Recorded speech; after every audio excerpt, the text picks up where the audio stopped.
I'm Lauren. I am the registered and licensed dietitian here at You Fit Meals, and I'm really excited to be here talking to you all today, and especially about this topic that is near and dear to my heart. I work with patients every day who suffer from diabetes, and it's becoming an epidemic in our country, and we need to take control now and figure out how we prevent it and how we can manage it. So that's what we're going to be talking about a little bit today.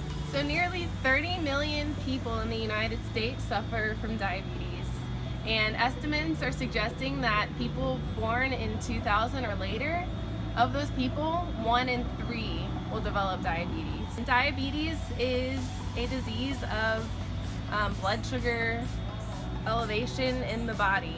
This is a huge problem.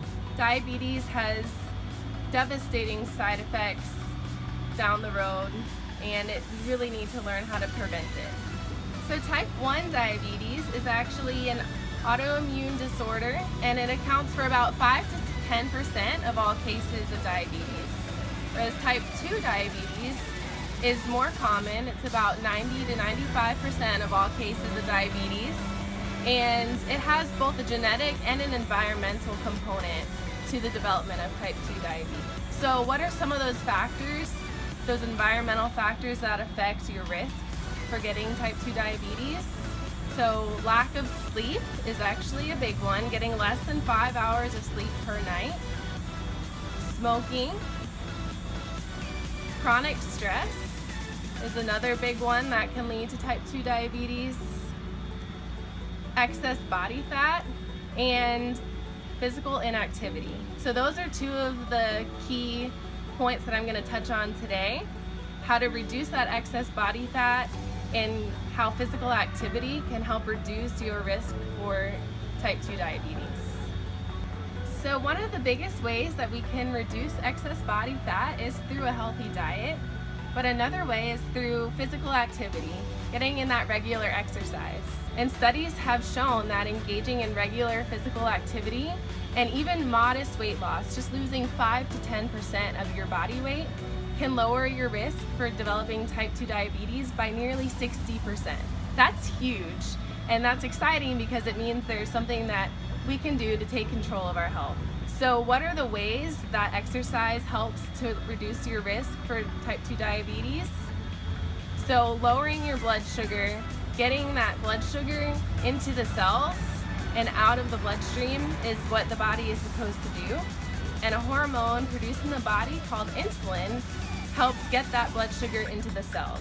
In addition, when your muscles contract during that physical activity, it stimulates a completely separate mechanism for taking up blood glucose, even separate from the insulin mechanism, which is cool because even if you don't have insulin available in the body, if you have that disorder of insulin production, your muscles are still going to be able to take up that blood sugar through the contraction that happens when you're exercising. So what is the recommendation? How much exercise do you actually need? So for prevention, if you think you might be at risk for developing diabetes based on some of those factors that were mentioned earlier in the video, you want to aim for about 2.5 hours a week of moderate aerobic physical activity. And they also recommend you engage in some form of resistance training, so weightlifting, strength training, at least 2 to 3 days a week. The effect that exercising has on your blood sugar will vary depending on how long you exercise and your intensity of exercise. But engaging in that physical activity can lower your blood sugar for up to 24 hours following that bout of exercise. So just a word of caution, if you are exercising and you have diabetes, you want to make sure you're checking your blood sugar before you start your exercise for safety purposes. If your blood sugar is over 300, you definitely want to use some caution with starting physical activity.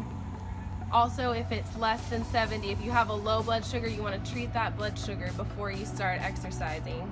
Get that blood sugar up into a good range. You also want to make sure for every hour of exercise you're taking in 15 grams of carbohydrates with some form of protein or fat to prevent a low blood sugar. Also make sure you're drinking plenty of water and checking your feet after you exercise for any scrapes, that need to be addressed and taken care of to prevent further infection. That will definitely help to lower your blood sugar and get you amazing results. You will definitely be happy at your next doctor's visit.